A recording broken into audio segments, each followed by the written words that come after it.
Olá pessoal, tudo bom? Essa é a segunda parte de estimação de parâmetros. Na primeira parte eu falei sobre estimação de uma proporção. Agora eu vou falar sobre como estimar uma média, tá bom? Vamos começar aqui com um exemplo, né? Vou primeiro apresentando um exemplo. Então suponha que eu lance um dado. Quando eu lanço o dado e observo a face voltada para cima, ou seja, vou observar os valores 1, 2, 3, 4, 5 e 6.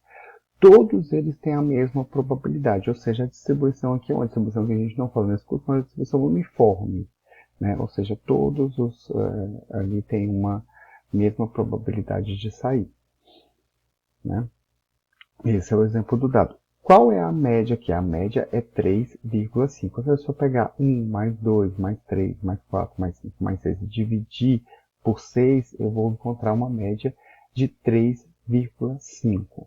Então, esse aqui é um exemplo do dado. Agora, se eu pego e vou fazer uma amostra de tamanho 2, ou seja, eu vou jogar um dado duas vezes e vou observar a face voltada para cima. O que me interessa aqui nessa parte do curso é a média, certo?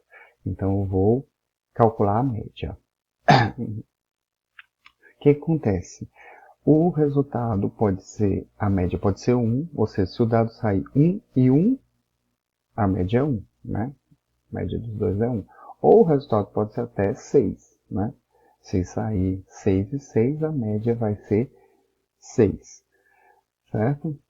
A probabilidade agora de sair 1 é menor, né? E a probabilidade de sair 6 também é um pouco menor, né? Porque só tem uma única possibilidade de ser 1, né? Se for a combinação 1, 1. Por exemplo, a probabilidade de sair 1,5, a média ser 1,5 é um pouquinho maior, porque pode ser ou 1, 2, ou a combinação 2, 1. Existem duas combinações possíveis que vai dar média 1,5. Para dar a média 2, por exemplo, pode ter tanto 1 e 3, quanto 2 e 2, quanto 3 e 1. Então, já tem três possibilidades possíveis para dar uma média 2. Né? E observe qual o formato aqui. Meu tamanho de amostra é 2, e o formato aqui parece uma pirâmide, né? Parece uma pirâmide desta distribuição das possíveis médias se eu jogo dois dados. Ok? Agora, observe quando eu jogo 5 dados. Joguei 5 dados e vou fazer a média dos valores voltados para cima, né? Então, a média pode ser 1 até 6, né? Só que para dar 1, só existe uma única combinação, né? Se todos os 5 dados der um voltado para cima. E a mesma coisa, a mesma probabilidade do 6, né? Para dar 6, todos os 6 dados precisam estar com 6 voltado para, os 5 dados precisam com 6 voltados para cima, né?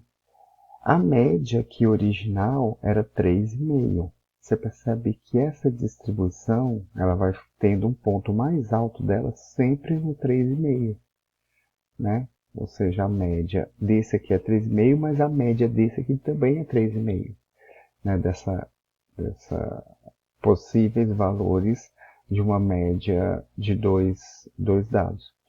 E aqui a média também vai ser 3,5.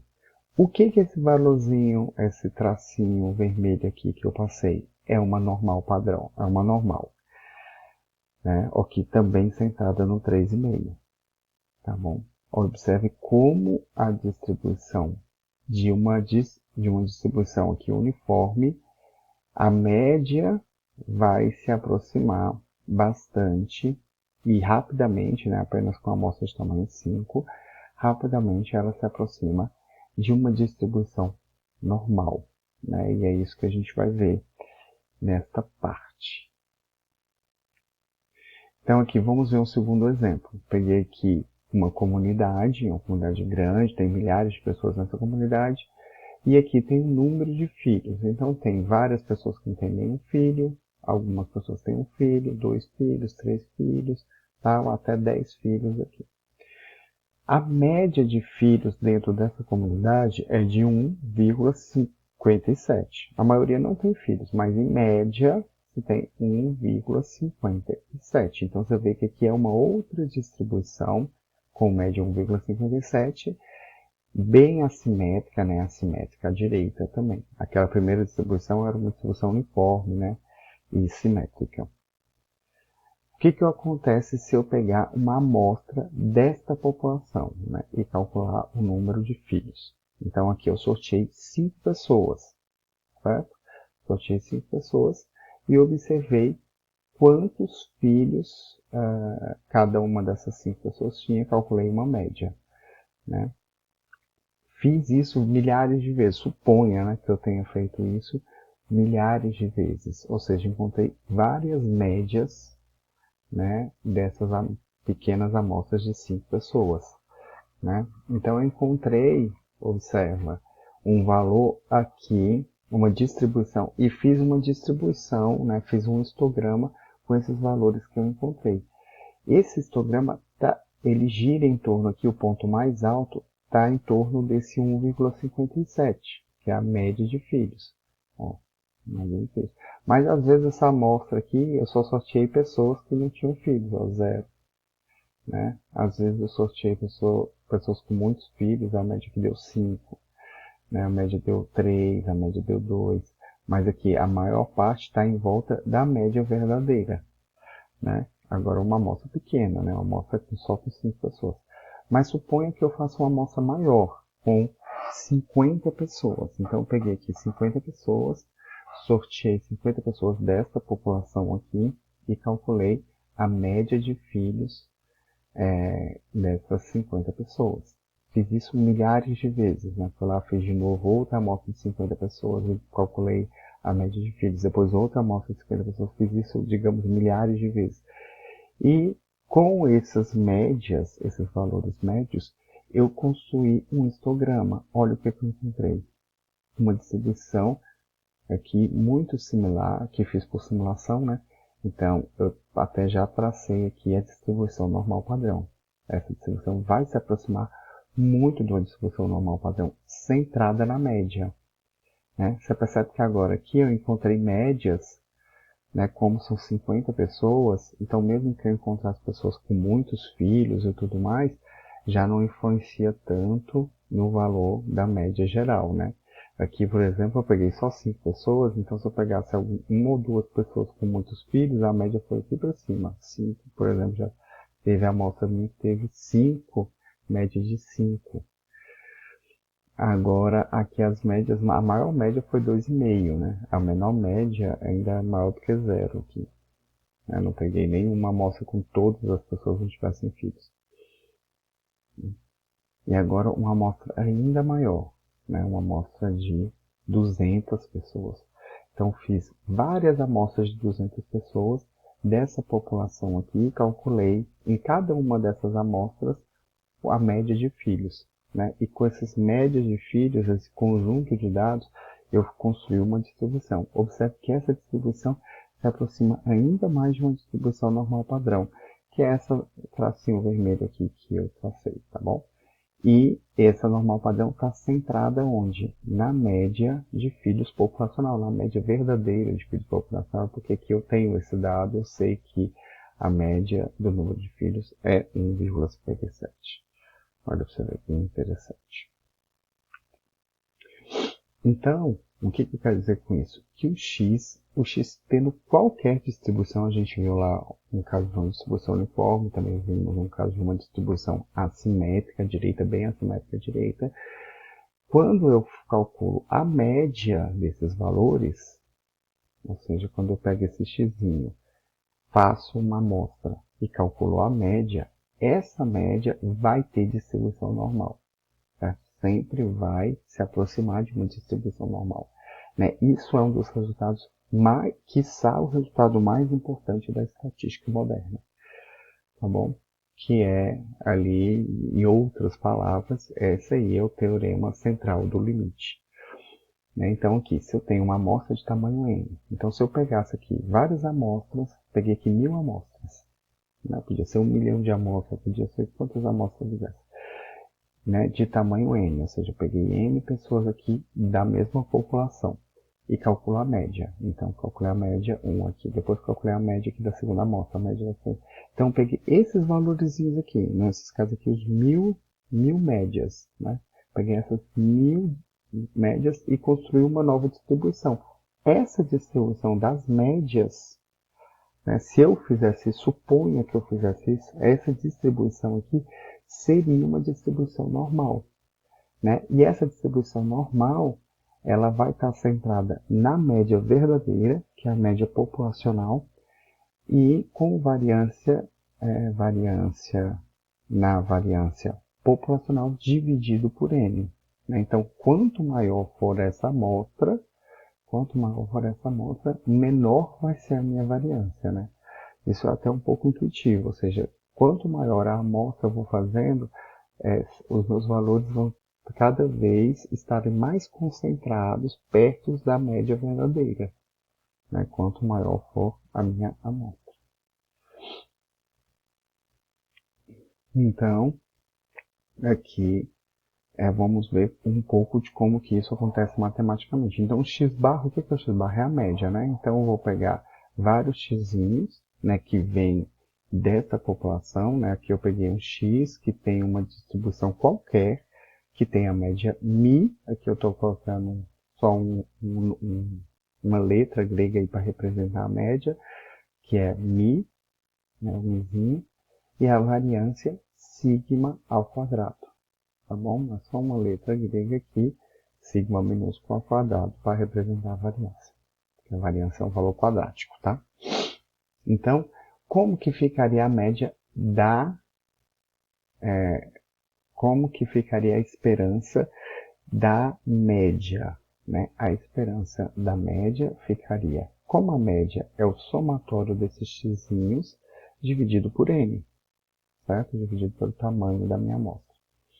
Então, a esperança de x vai ser a esperança de cada um desses xzinhos aqui dividido por n, né? Como esses xzinhos são esse xzinho aqui com distribuição qualquer e eles têm a esperança mi, então cada um desses aqui, como eles vêm da mesma população, ele tem esperança mi. Aqui, mi, tá? Dividido por n. Como são n mi's aqui, né? Mi mais mi, 2mi, 3mi, até n mi. Então tem n mi's dividido por mi, corta n com n, fica mi. Então a esperança de x-barra é mi, né? É a mesma esperança, é a mesma média populacional. Né? Agora vamos ver aqui o que aconteceria com a variância. Né? A variância de x-barra ficaria a variância, x-barra é o que é a soma de todos os x's dividido por n. A gente já viu até num vídeo da padronização como que a variância é um valor quadrático. Então, se o n está aqui dentro, para ele sair para fora da variância, ele eleva ele ao quadrado, tá bom? A gente vê isso lá com mais detalhes. Aqui é só para vocês, né? Então fica a variância de x1, a variância de x2, a variância... como esses xzinhos vêm da mesma população, e essa população tem variância sigma ao quadrado, então cada um desses aqui, dessas variâncias, dá sigma ao quadrado. Né? O somatório sigma ao quadrado, 2 sigma ao quadrado, 3 quadrado, até n, eu tenho n sigma ao quadrado, dividido por n ao quadrado, ou seja, eu corto um n aqui, com esse quadrado, fica sigma ao quadrado, dividido por n. Aí a gente vai aprender mais uma expressãozinha aqui.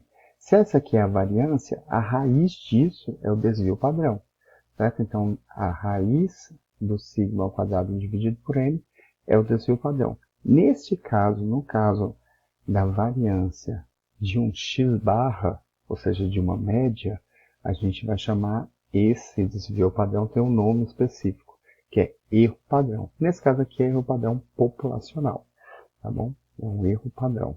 É só o nome específico deste desvio padrão, para a gente aprender essa expressão quando ela aparecer por aí.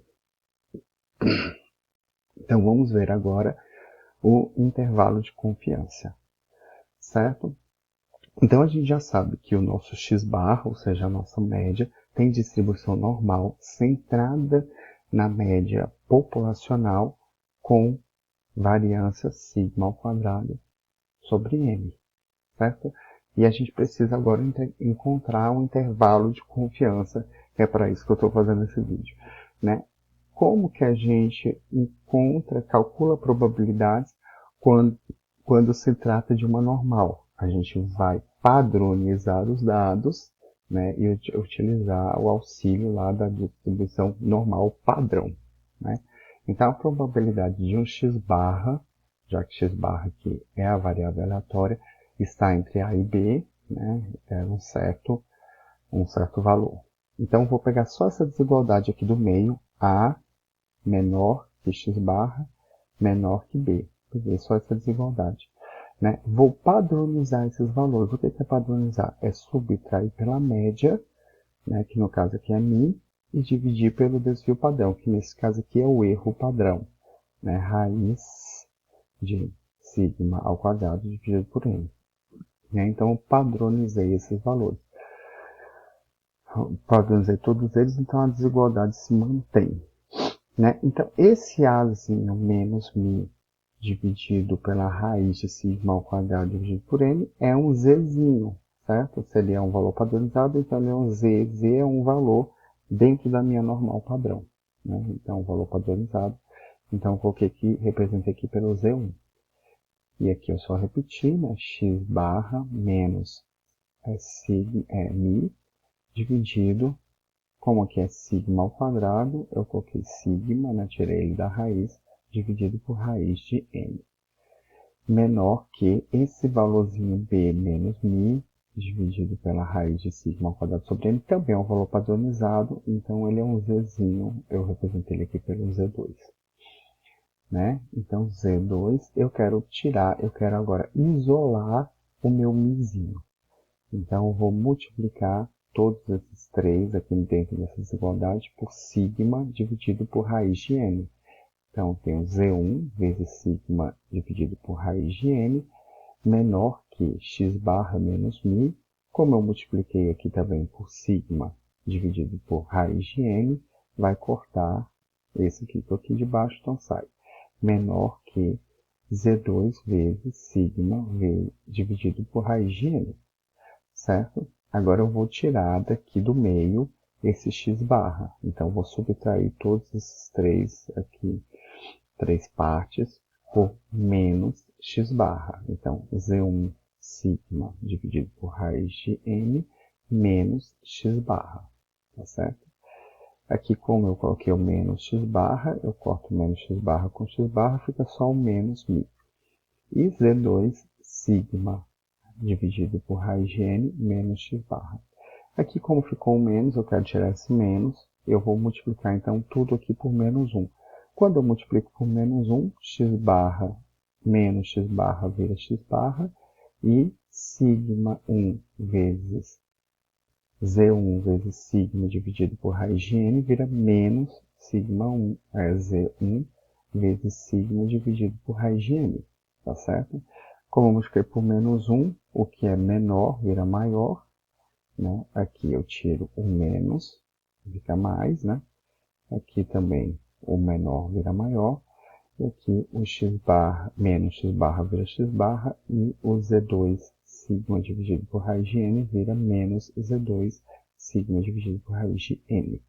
Se eu fizer o Z1 igual a menos Z2, ou seja, esse Z1 vai ser um valor espelhado do meu Z2, né? Só que é um valor negativo, né? O que o Z1 vai ser, o Z1 vai ser o mesmo valor, mais negativo. Então, o que eu faço? Eu peguei aqui, como aqui está numa ordem, né? Esse menor que esse mizinho, que é menor que esse aqui, eu coloquei na ordem de novo. Então, trouxe esse para cá, x barra, menos Z2 vezes sigma dividido por raiz de n. Eu repeti isso aqui, menor que μ, menor que, e trouxe esse aqui para cá, x barra, substituindo menos Z1 por menos Z2. Então, fica menos por menos, mais Z2. Né? E aqui eu encontrei isso aqui. Volto agora para essa probabilidade aqui. Então, a probabilidade de x barra, a probabilidade de μ está entre x barra menos zzinho vezes sigma dividido por raiz de n e x barra mais z2 vezes sigma dividido por raiz de n, né, vai ser igual a uma probabilidade que eu estou procurando. Isso aqui não é exatamente uma probabilidade, a gente vai ver um pouco mais para frente, porque o μzinho é uma constante, ele não é uma variável aleatória como o x barra, tá bom? Então, como ele é uma constante, a constante não tem probabilidade. Então, mas aqui com essa conta toda, essa matemática que nós fizemos, já joga para lá, vai para lá, menos, multiplica, a gente encontrou um intervalo de confiança. O intervalo de confiança vai ser feito exatamente assim. O x barra menos e vezes sigma dividido por raiz de n, e x barra mais c vezes sigma dividido por raiz de n. Né? Então, como nós temos aqui, vamos ver aqui um exemplo de um intervalo de confiança com 95%. Então, ele vai estar aqui centrado no μ, né? Então, aqui tem 95% da minha informação, né? E para cá eu tenho μ, né? Para cá eu tenho esse intervalo, para cá eu tenho esse intervalo. Como eu tenho 95% aqui no meio, então eu tenho 2,5% aqui, 2,5% aqui, que soma os outros 5%. Né? É importante a gente saber também uma outra palavra. Né? A gente tem lá sigma dividido por raiz de n, é meu erro padrão. Né? Agora, z vezes sigma dividido por raiz de n, z vezes sigma, z vezes o erro padrão, né, vai ser chamado de erro amostral, ou margem de erro. Né? É o x mais alguma coisa, o x menos alguma coisa. Isso é a minha margem de erro. Né? Então, o que acontece nesse intervalo de confiança? A gente vai fazer uma pesquisa e vai encontrar lá uma média. Né? Aí, com essa média, a gente vai construir essa margem, né, um pouquinho a mais, um pouquinho a menos, para mais ou para menos. Aqui está essa média. E esse intervalozinho que a gente vai construir, da maioria das vezes, aqui nesse caso 95% das vezes, vai conter a média verdadeira, que é o μ. Né? Então, a minha pesquisa é isso, é encontrar esse x barra, construo esse intervalozinho aqui e espera-se que em 95% das vezes esse intervalo contém o valor verdadeiro. Às vezes pode ser que eu esteja fazendo a minha pesquisa e que eu não encontre o valor verdadeiro, né? Que é nesse caso aqui, ó. X barra eu fiz aqui, construí um intervalo de confiança, e esse intervalo de confiança não contém o valor verdadeiro, que é o μ, que está aqui no meiozinho. Né? Pode acontecer, mas, olha lá, esses meus μzinhos que eu vou construir tendem a estar aqui, tendem a conter o meu valor verdadeiro, que é o μ. Na verdade, na pesquisa eu só faço um único intervalo de confiança, né? Não vou construir vários intervalos de confiança, estou falando aqui em teoria. Né? Se eu fizesse a pesquisa milhares de vezes, 95% das vezes o intervalo de confiança construído conteria o valor verdadeiro, o μzinho. Certo?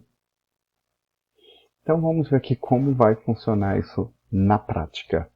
Tá bom? Então, numa amostra, a gente vai ver que os cálculos vão mudar um pouquinho aqui na prática, tá?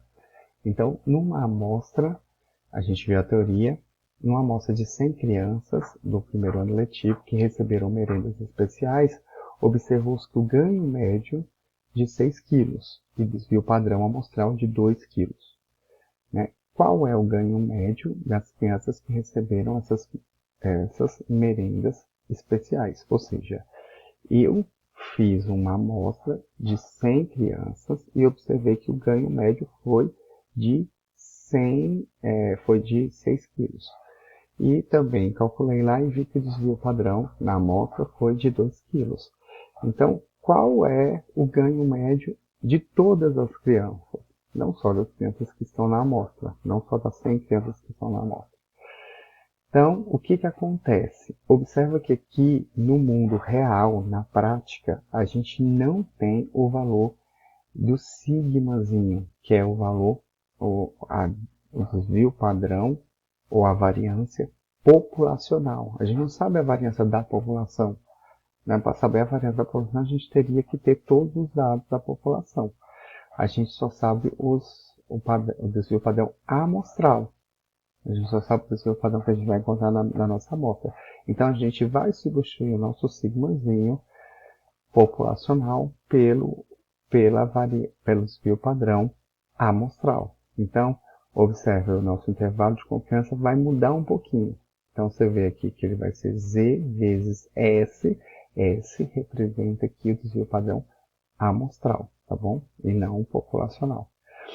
Né? Aqui a gente vai precisar de um Zzinho, tal que este valor seja de 95%. Eu escolhi aqui, tá bom? Então, esse intervalo de confiança vai ser de 95%. Né? E relembrando aqui como que a gente faz para encontrar o 95%. Ou seja, eu preciso encontrar um valor Z tal que de menos Z até Z eu tenho 95% da minha informação.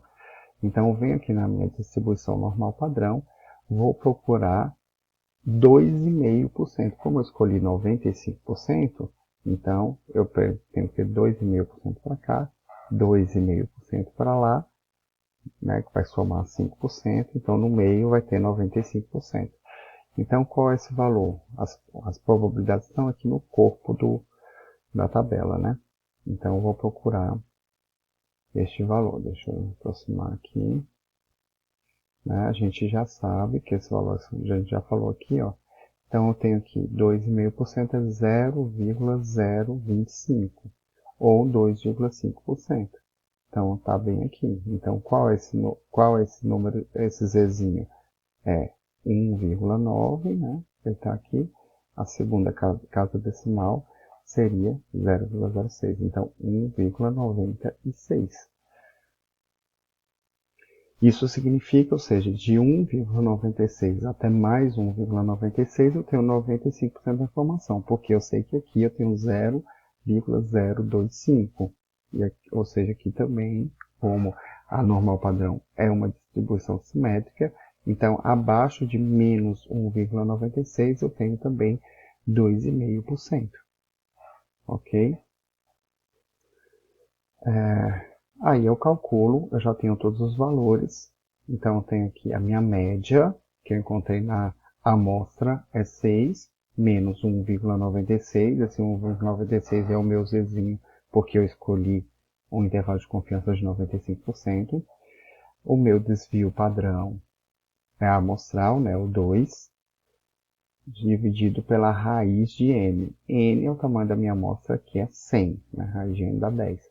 Então, calculando isso aqui, eu agora tenho que o meu intervalo de confiança está entre 5,608 e 6,397. Ou seja, essa informação, essa pesquisa me deu um intervalo de confiança, né, de 95%, de que o ganho médio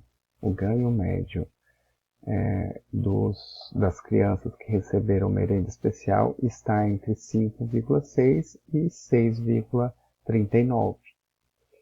Né? Isso quer, né? A forma de interpretar isso aqui é, na verdade, assim.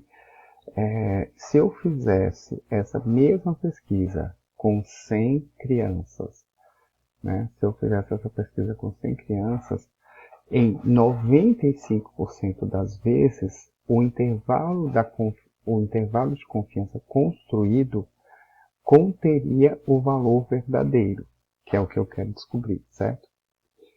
95% ele conteria o valor verdadeiro e 5% ele não conteria o valor verdadeiro. Esse intervalo de confiança é uma dessas vezes, tá certo? Então, aqui a gente acredita que o ganho médio esteja aqui dentro desse intervalo, muito provavelmente. Então vamos para uma outra coisa que acontece na prática. A gente viu que à medida que o N cresce, a minha distribuição, o meu x barra, se aproxima de uma distribuição normal. Mas suponha, então quando o meu N é grande, eu confio que realmente eu tenho ali uma distribuição normal. Mas se o meu N for pequeno, então tem um cara chamado Gosset, G-O-S-S-E-T, né, que trabalhava na cervejaria Guinness, que desenvolveu uma forma para casos quando o N é pequeno, quando a minha amostra é pequena. Então, se a minha amostra é pequena que eu estou falando abaixo de 30, se a minha amostra é pequena, eu vou trabalhar com a distribuição T de student. Então, vamos ver aqui como funciona na prática. Então, tem um programa de prevenção de acidentes de trabalho, foi implementado em várias empresas de construção civil. Então, sorteei 10 empresas e anotei os percentuais de redução de acidentes de trabalho, né, após a implementação do programa de acidente de trabalho. Né? Então, peguei aqui 10 empresas, essa empresa aqui caiu 20 pontos percentuais, essa 15, essa 23, essa 11, essa 29, essa 5, essa 20. Então, anotei aqui os 10 valores. Né? Peguei e calculei a média, em média foi 18, a queda foi em pontos percentuais, e calculei o desvio padrão aqui dessa pequena amostra, foi 6,65. Tá bom? Então, aqui, como a amostra é pequena, o que acontece? Eu vou substituir, não vou olhar mais o meu Zzinho, porque eu não confio que se aproximou ainda da distribuição normal, né? Porque o Zzinho eu uso porque se aproximou da distribuição normal, mas vou pegar a minha distribuição T de student. O que é essa distribuição T de student? Então, eu vou substituir, aqui eu vou pegar meu intervalo de confiança, e ao invés de eu usar o Zzinho, eu vou substituir por um Tzinho, tá bom?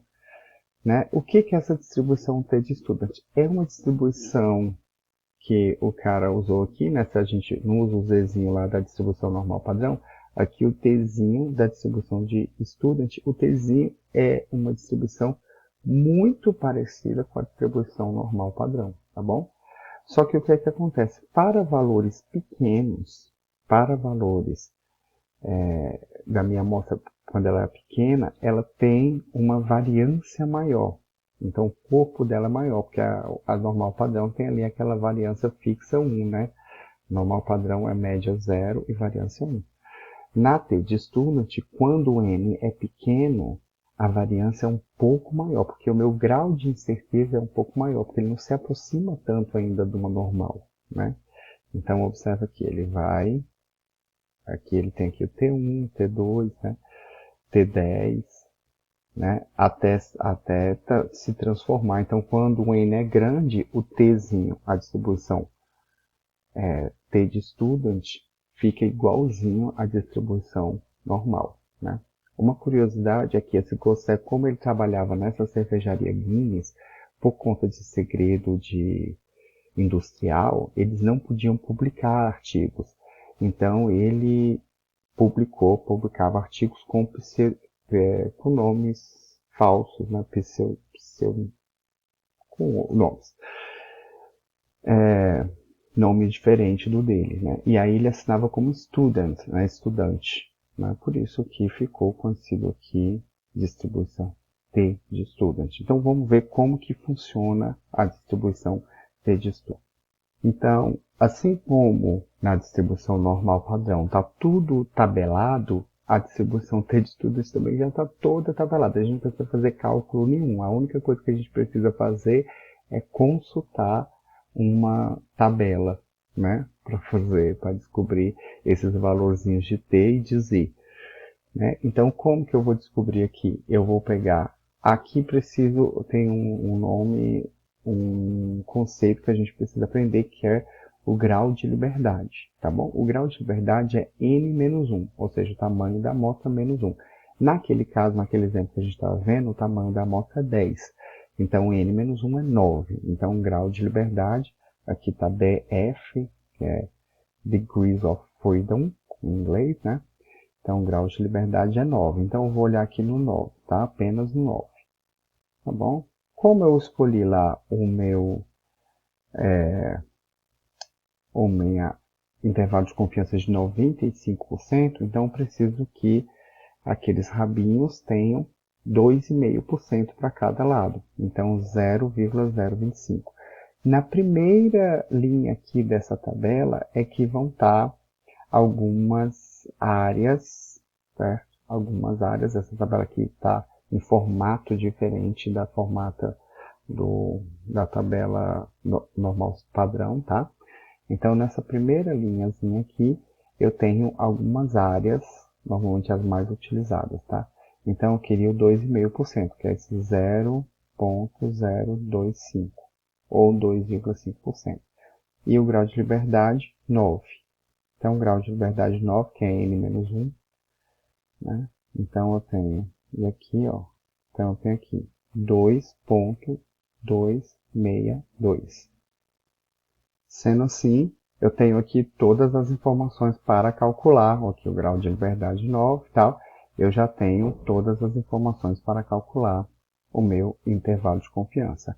Então, a minha média é 18, certo? 18. Vou substituindo aqui os valores, menos o tzinho que eu vi lá na tabela era 2,262, tá certo? Vezes o desvio padrão 6,65, dividido pela raiz de n aqui é 10. Né? E aqui é mais, aqui, desculpa, teria que ser mais aqui, tá? Tá um pouquinho errado aqui, mas tudo bem. Então, o meu intervalo de confiança é 13,2 a 22,8. Tá certo? Então, como a minha amostra é pequena, né, o intervalo de confiança ficou até bem grandinho, né? De 13 a 23, né? Mais ou menos é o que me indica essa pesquisa, né? Ou seja, de todas as empresas que participaram do programa de prevenção de acidentes de trabalho, com essa pequena amostra aleatória que eu fiz de 10 empresas, eu acredito que a média de que melhorou percentuais de redução de acidentes de trabalho geral esteja entre 3,2 pontos percentuais e 22,8 pontos percentuais. Tá bom? Ou seja, resumindo, é só calcular o nosso intervalo de confiança. A gente vai precisar da média, que a gente vai calcular na nossa pesquisa, o desvio padrão, que é esse Szinho, o Z, que vai depender do grau de confiabilidade, né, qual a porcentagem que a gente for escolher aqui, 90%, 95%, é sempre uma porcentagem grande, então a gente vai procurar um Z de acordo com isso, e o tamanho da minha amostra. Né? Um dos conceitos que a gente viu aqui é que esse S dividido por raiz de n se chama erro padrão, tá certo? E esse Z vezes o erro padrão se chama erro amostral ou margem de erro, né? A famosa margem de erro que a gente fala tanto na TV. Né? E quando a minha amostra é pequena, eu vou substituir esse Zzinho pelo meu T de student. Né? Então, vou ter esse novo intervalo aqui com o T de students. Lembrando que o T de students precisa de calcular, para encontrar lá na tabelinha, o meu grau de liberdade, que é n menos 1. Valeu, obrigado.